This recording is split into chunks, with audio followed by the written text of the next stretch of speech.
We're doing our shallow frying unit still, okay? So, like I said last time, it requires us to shallow fry fish, meat, potato, vegetables. We've done a meat, we've done some veggies.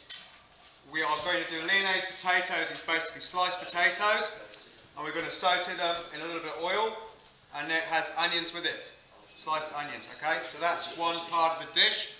Second part of the dish, I try to make it as simple as we can. We're going to use this stuff, which is a classic Kiwi thing. Silver beet.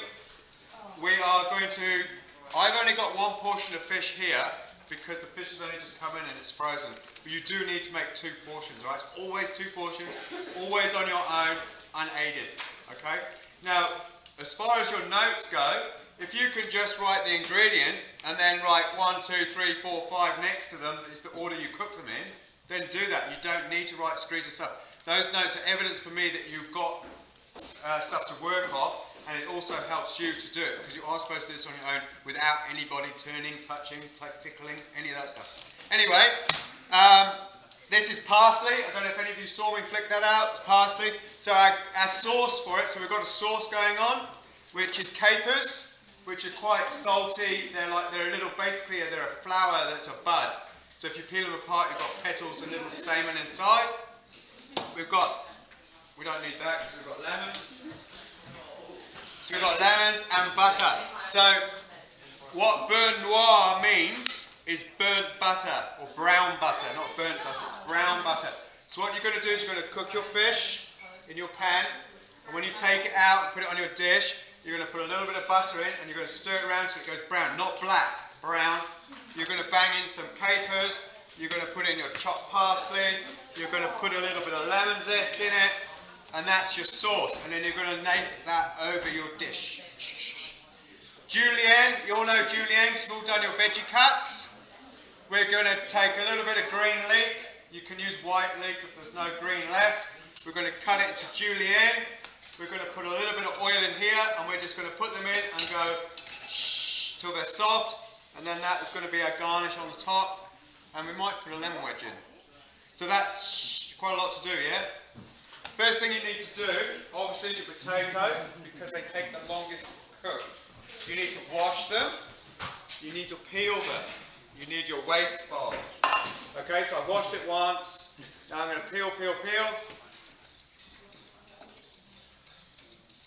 Okay, get rid of all your bits and pieces off these.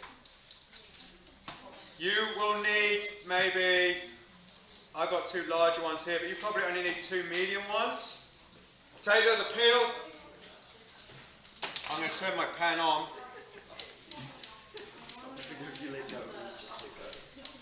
We're putting about a tablespoon of oil because we're shallow frying, we're not deep frying.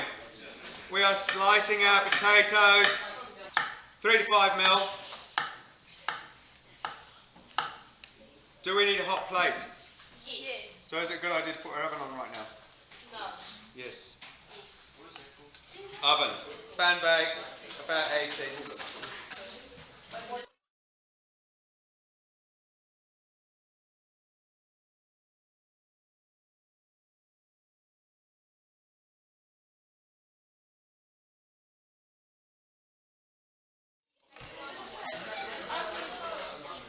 So guys, potatoes are sliced. While your potatoes are sliced, you can actually get on with something else while you're waiting for your pan. Okay, so I'm going to peel my onion.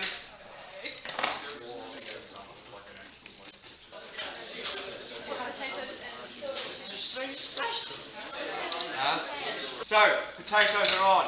This ring is really, really soft. It's going to take forever. But you don't want to cook these too quickly. If it's too hot and it starts smoking like my pan was here, but I turned it off, you are going to have it black on the outside and hard on the inside. These will take a bit of cooking, alright? So it's really important to get them on. Looking at the time, it's going to be touch and go if they're actually going to be cooked. They should, when you do it, you want to get these in by about 20 past, alright? To give you a bit of time. So while that's cooking, I'm going to use my tray, clean board. I'm going to prep everything else so I can just smash it out, okay? So root off your onion. Slicing with the lines of the onion, starting on an angle. That way we get everything all the same size. Flop it over. Should we do half an onion or a whole onion? Whole. Why do you want a whole one? How's that going to affect your costings? Is it going to make it more expensive? So are you going to make the same amount of money? No. But we haven't costed it yet. So, sliced onions. They're going to go here. They are going to go in with my potatoes, but if I put them in now, they're going to burn. These will burn, they'll be hard. We don't want that, okay? So that's done. Next thing I'm going to prep is my silver beet. You need to wash it in case it's got grit on it. Cold water, rinsey, rinsey, rinsey, rinsey. You need to shake it off, because what we don't want to put is wet silver beet in a hot pan, because it will flare up, and it will make your pan go whoosh, and it will make your silver beet taste of burnt oil. Not good. So what I'm going to do, we're going to use a little bit of the green. See how that's all manky at the bottom and split? Get rid of it. But I am going to use some of this. So we're going to, what's the word we use when we're going to cut a leafy one? Chiffonade. We're going to chiffonade that up, okay? So I'm just going to split it. The reason why I'm cutting it down, A, it fits on my board. I can squash it up and I only need to take one pass at it. Okay? So I don't need to do 4 pieces. One pass over. You don't need to go back over it. Choppy chop chop. We'll put that on our preparation tray. Keep these moving, because obviously the top ones will be not cooking. If they're sticking, just give them a little shuffle. How can I speed up the cooking of these? Put a lid on it. Huh? A lid. Yeah, put a lid on it. If I put a lid on it, you're basically creating an oven. So the heat's coming up and staying in there, so it will start cooking the top ones. But we're supposed to be frying them, aren't we? So we're shallow frying, so we'll leave a lid off. If we get into trouble, by that I mean like if we're running out of time, we could put a lid on it. Or we could stick it in an oven. But we're supposed to be frying it, not roasting it, not steaming it. You know what I mean? So we've got to try and at least get them like that. Okay, so far, we're all good, yes? Leek. Let's have a look. We don't need much leek, it is just a garnish.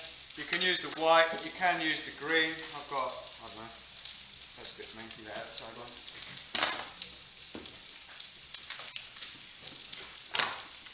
Leek is part of the onion family. That's why it can make you cry. We're going to julienne it. So here we come back with our knife cuts again. You're going to, nice and fine. You can stack them up on top of each other if you want. You're going to go chop, chop, chop, chop, chop, chop, chop. Don't leave your fingers under the blade, because that's,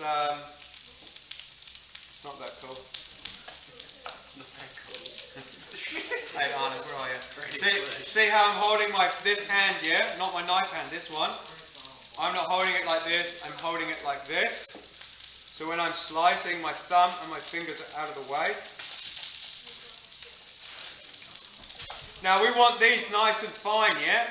Really fine. I don't want to see any big chunks. I want it nice. Get a cup or something, you're going to wash them. Now with leeks, they're grown in a sandy soil generally. Cold water, we're going to put the leeks in. What will happen is that the sand will drop to the bottom of that dish. When you get to about this part of the leek here, that's where it's really sandy, yeah? There. We're not so bad at the top.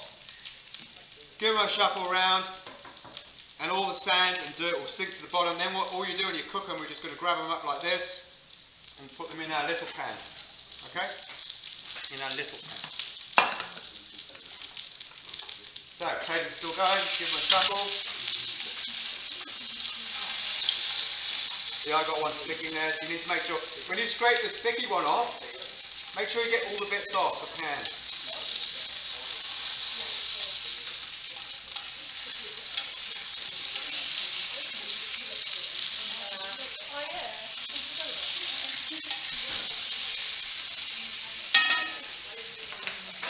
Done, done, done. Parsley. pasties for the sauce. The stalks are all gone. Get rid of your stalks, they're quite bitter. They don't taste nice. Squash it up. You can eat the stalks afterwards if you want. I'm squashing it up. I'm just basically rolling it under my knife. Then you're going to be doing it like this. If hands flat, you're pinching my knife again. Chop, chop, chop, chop, chop, chop. Nice and fine.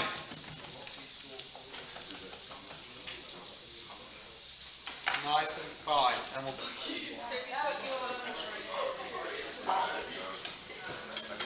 At the moment I'm keeping everything separate, guys. We're all separates because they're all different components. Right there, back in here, guys. So lemons, when you do lemon wedges, you cut the tips off, alright? You still leave white here and white there. And then you cut it straight down the middle. So you have right down the middle, yeah? Then you take a knife and you just cut the white bit out. If it's got lots of seeds in like this one, we might need to take them out after we've cut the wedges. Alright, get rid of that. Are you going to do, we're doing slender wedges, alright? Slenders. Nice little ones. So that's going to be your lemon garnish. We're going to put a bit of this juice within the sauce, okay? Capers. Who knows about capers? Yeah? They're quite salty, alright?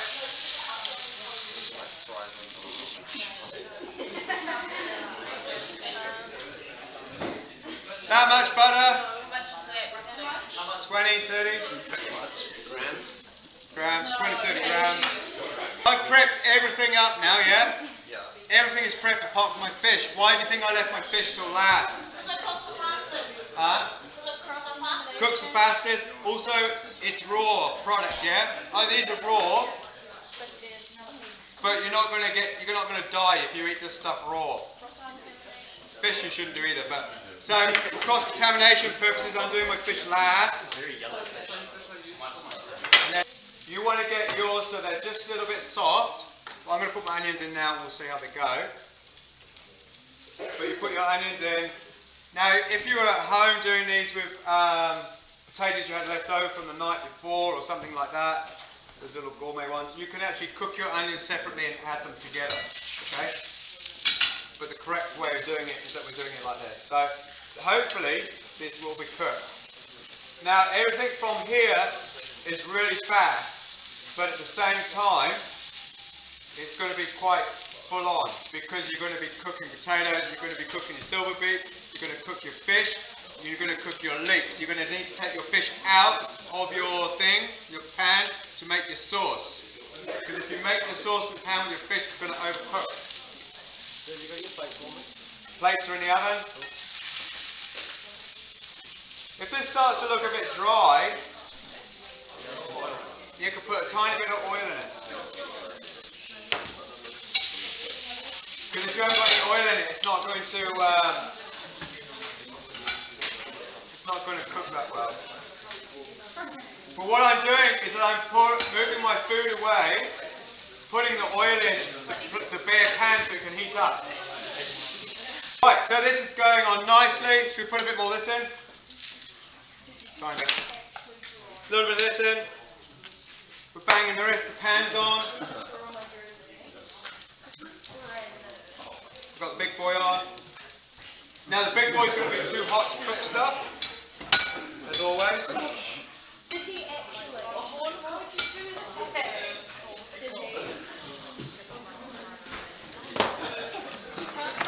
What's that going on? Are you noting it? So, for you that are listening, a little bit of flour. Season your flour a little bit. Roll your fish in your flour. Why do you think the flour in there? Pretty close. The flour will protect it. So, but we don't want it floury, so we're going to tap it off before we put it in our pan. Hot pan, in it goes.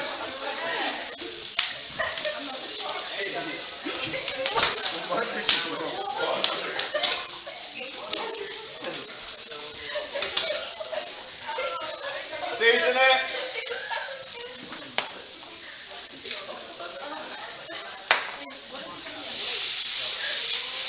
Keep it moving. You don't want it to flare up. So, fire, yes. Silver beet. Oil, salt, pepper. Fish, presentation side down first, guys. Leeks are going in. Give them a squeeze, we don't want too much water in there.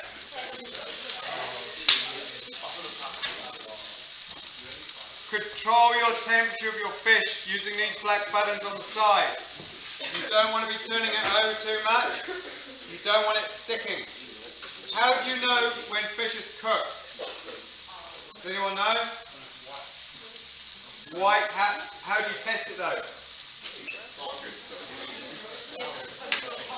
You put slight pressure on it with your finger, clean finger, and you'll feel it slightly give away. It's all flakes here, and you'll feel it a little bit like that. What we're after is a little bit of colour. We don't want it black, we just want a little bit of colour. And then we're going to turn it over, and I've got a warm plate in here that I'm going to put it on to rest, alright? What do you reckon that is? Half a teaspoon? Sir, you can fry cake. You can fry cake. Yeah, you can deep fry these, they come out real crispy. Yeah. They're really, really nice.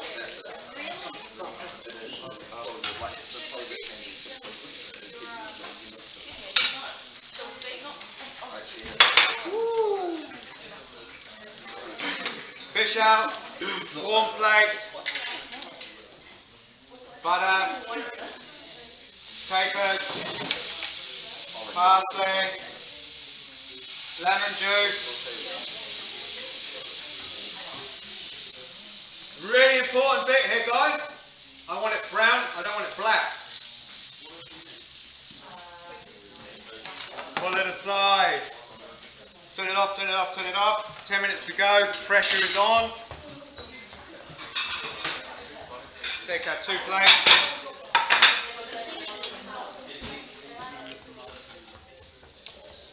You could put these in a mould if you want to, squash them down.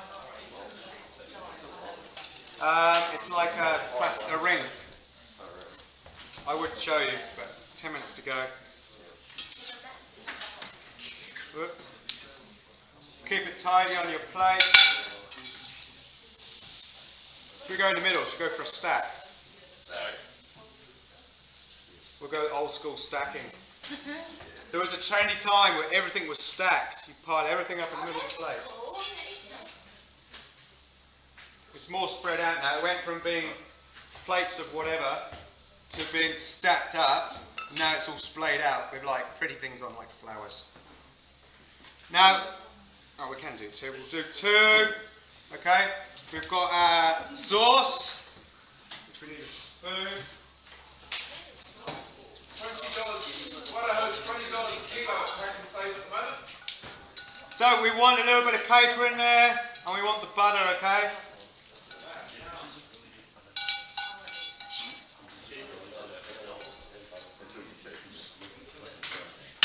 Got that bit done, yeah? This bit.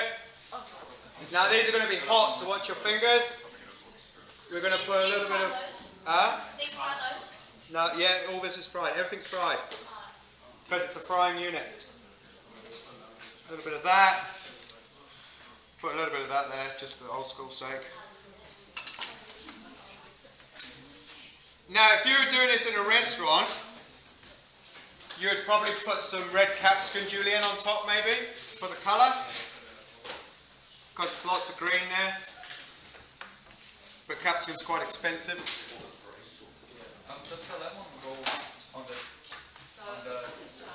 pan with the parsley, or it's only the parsley on the fish pan? Fish pan is fish, butter, lemon juice, parsley, capers.